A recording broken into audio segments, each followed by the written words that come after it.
Specific நேயர் கேட்டிருக்காரு, எனக்கு பிளாக் ஃபங்கஸ்னால அஃபெக்ட் ஆயிருக்கேன். ஸோ அதனால சர்ஜரி பண்ணியிருக்கேன். பல்லு கட்ட முடியுமா? கட்டுறதுக்கு வாய்ப்பு இருக்கா? கட்ட முடியாதா? என்னன்னு கேட்டிருக்காரு. ஸோ அந்த ஸ்பெசிஃபிக் கொஸ்டின் எஸ்பெஷலி கோவிட் டைமில் வந்து போஸ்ட் கோவிட் இந்த பிளாக் ஃபங்கஸ் கருப்பு பூஞ்சான் வந்து ரொம்ப ரொம்ப காமனாக இருந்தது. நிறைய பேர் அஃபெக்ட் ஆயிருக்காங்க.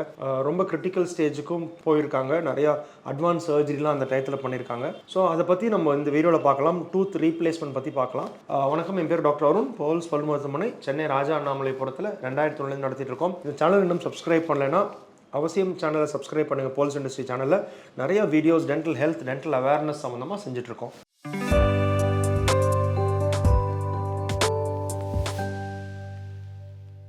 ஸோ டிப்பிக்கலாக அந்த பிளாக் ஃபங்கஸ் ஆர் கருப்பு பூஞ்சான் பற்றி முன்னாடி வீடியோலேயே நம்ம பார்த்துருக்கோம். அதோட காரணம் என்னெல்லாம் ப்ராப்ளம் இருக்குன்னு நம்ம பார்த்துருக்கோம். ஸ்பெசிஃபிக்காக டீத் ரீப்ளேஸ்மெண்ட் வந்து நம்ம பார்த்துருக்கும் போது என்ன ஸ்டேஜில் அந்த பிளாக் ஃபங்கஸ் ஐடென்டிஃபை பண்ணதுக்கப்புறம் என்ன ட்ரீட்மெண்ட் பண்ணியிருக்காங்க.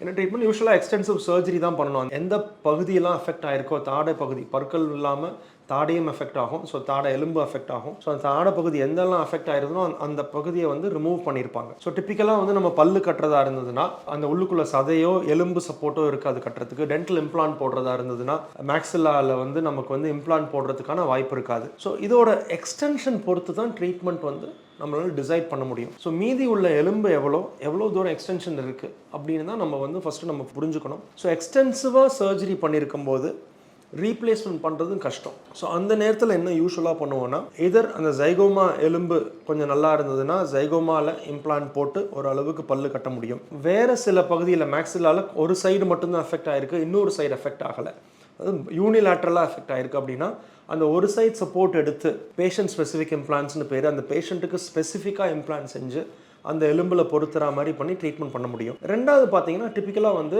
அந்த நம்ம வாய்க்கும் அந்த நோஸுக்கும் கம்யூனிகேஷன் இருக்குது. சாப்பிடும்போது ஆர் தண்ணி வருது, அது நம்மளால் ஒழுங்காக சாப்பிட முடியல, ஆர் நம்ம சாப்பிட்ற பொருள் மூக்கு வழியாக வெளில வருது, இந்த மாதிரி ப்ராப்ளம் இருக்கிறவங்களுக்கு வந்து இந்த ஆப்சுரேட்டர் ப்ராசஸ்ன்னு பேர். அப்படின்னா என்னென்னா, அந்த பேலட்டை வந்து நம்ம ஒரு அக்ரிலிக் ரெசினால் வந்து கவர் பண்ணுறதுனால ஓரளவுக்கு அவங்களோட குவாலிட்டி ஆஃப் லைஃப் இம்ப்ரூவ் ஆகும். அவங்களோட ஃபுட்டு கன்சம்ஷன் வந்து கொஞ்சம் இம்ப்ரூவ் பண்ண முடியும். ஸோ என்ன புரிஞ்சுக்கணும்னா, ஃபஸ்ட்டு வந்து it's a very critical surgery.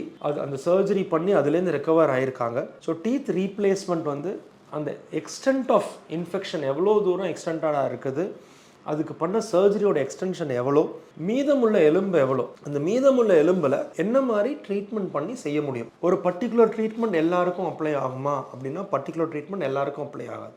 ஏன்னா ஒவ்வொருத்தருக்கும் உள்ள ஒரு இன்ஃபெக்ஷனோட எக்ஸ்டென்ட் வேரி ஆகும், சர்ஜிக்கல் ப்ரொசீஜர் வேரி ஆகும். ஸோ அதனால் அவங்களுக்கு என்ன ஸ்பெசிஃபிக் ட்ரீட்மெண்ட்டோ அவங்கள எக்ஸாமின் பண்ணிவிட்டு அதுக்கு உண்டான மீதமுள்ள போனை பொறுத்து தான் இந்த மாதிரி என்ன ட்ரீட்மெண்ட் டிசைட் பண்ண முடியும். ஏதாவது கொஸ்டின் இந்த ஸ்பெசிஃபிக்காக இது சம்மந்தமாக இருந்ததுன்னா அவசியம் கமெண்ட் செக்ஷனில் கமெண்ட் பண்ணுங்கள். வேறு ஏதாவது ட்ரீட்மெண்ட் ஆப்ஷன் இருக்கா நம்மளால் டிஸ்கஸ் பண்ண முடியும். நன்றி, வணக்கம் அண்ட் தேங்க்யூங்க.